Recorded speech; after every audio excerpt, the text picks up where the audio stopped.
A few days of rehab. Excited to get on the practice field and kind of test it out and see where I'm at, but it's feeling good so far. You expressed that you'd start treatment the night after the game. Can you just kind of bring us through what that night was and then these last few days, what you've been doing? Yeah, I was able to do some extra testing just to make sure everything was good the night after the game, and then get a few things done to help the treatment kind of start off. And then the next few days has just kind of been, all day thing where you're just doing either treatment or rehab or watching film. And I had to take Brittany a few places with me so I can be around the kids a little bit. But it's a full day thing where you're trying to make sure that you're obviously prepared for the Bengals and a great football team, mentally and physically. Patrick, what do you think has been the toughest injury that you've had to play through before, and how that might serve you for Sunday? Probably my toe would probably be the toughest injury. I remember when I had the toe, I was like I had to curl my toes when I walked. So that was probably the toughest injury that I had to play through. But I've dealt with a lot of them, man, and you kind of have to mentally just get yourself to focus on what needs to be focused on, and that's the team that you're playing, and you prepare your body all week, and then when you get to Sunday, you focus on playing the football game, and that's what I'm going to try to do this week.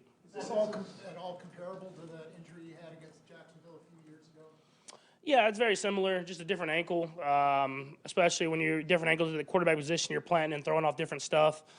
So the last one, it was the leg that I landed on, so I had to find ways to throw where I could land and keep it in the right spot. And this time I'll have to find ways to be able to push off and be able to still make the throws the right way. So definitely similar in a sense, but obviously different limitations and stuff that I'll have to work through. This is the first time, I guess, in your Chiefs career that you come into a playoff game as an underdog, especially as a home underdog, basically due to your injury, so to speak. Do you feel more pressure? Do you feel like it's because you're an underdog now, there's not a lot of pressure, since a lot of people expecting Cincinnati to win this game now? Yeah, every time I walk on that field, I don't think I'm an underdog, especially when I walk on Arrowhead's field. So I just go in with the same mindset of we're going to play our best football to win. We know we're playing a great football team that's beat us the last 3 times. And so we have to learn from our mistakes in the past and be better in order to win against a great football team. Did you see the video? Does it require a different, just because of which leg it is, does it require an adjustment in footwork, and do you try and practice that adjustment now? I think we'll see throughout the week. I haven't got to go out and practice yet and put myself in those positions. I've done limited stuff, kind of in a small kind of box of what I can do, but I'll push it a little bit today and then the next day and then the next day again and see what I can do that not re-aggravate the injury, obviously, but to push it to see what I'll be able to do on Sunday. Any hesitation mentally, considering the last time we're in the field that you want to have coming up on Sunday? There was a little bit earlier in the week. You want to push it, but like I said, you don't want to re-aggravate it or do something that you were in the position this last game and it was hurting. But that stuff that you do the rehab and then you do the treatment for is to prepare yourself to go out and practice and go out and play. And all you can do is keep pushing it and try to do whatever you can to go out there and win a football game. Patrick, what you do at home, but are you off your feet when you're at the house, or you doing some stuff at home as well? When I'm at the house, it's usually either studying or going to sleep. So it's just kind of prepare yourself, do whatever I can at the building, and then whenever I can't get off my feet and get some sleep, then I'll go get some sleep. Looking at past legends that have played through major injuries, what's your awareness of some of them in the past, and what can you learn from that? Yeah, a lot of greats have done it. I think it's just about being a competitor. If you want to be out there, and especially in these games. And so all you can do is just mentally prepare yourself and your body throughout the week. And then, like I said, you get the game day, you just have to focus on the game. And that's what I'll try to do is prepare my body the best I can and get to the game and just go out there and play and try to find a way to win.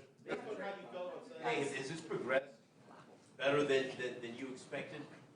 Yeah, for sure. I felt better than I thought I was going to be after the game. Moving on it during the game definitely hurt. But after the game, I was able to rest it and kind of ice it up and do different stuff like that. I felt in a little bit better position, and obviously the next morning felt a little bit better, and I've continued to get better throughout the week. So we'll see how I feel today at practice, and I'll get a better feel for y'all, and I'll be able to, I think, answer a little bit better tomorrow. This is a team you've faced a few times, like a division opponent. You guys know each other pretty well. You've been able to run on them. What has been the challenge trying to throw against that secondary? Yeah, they're coached well, man.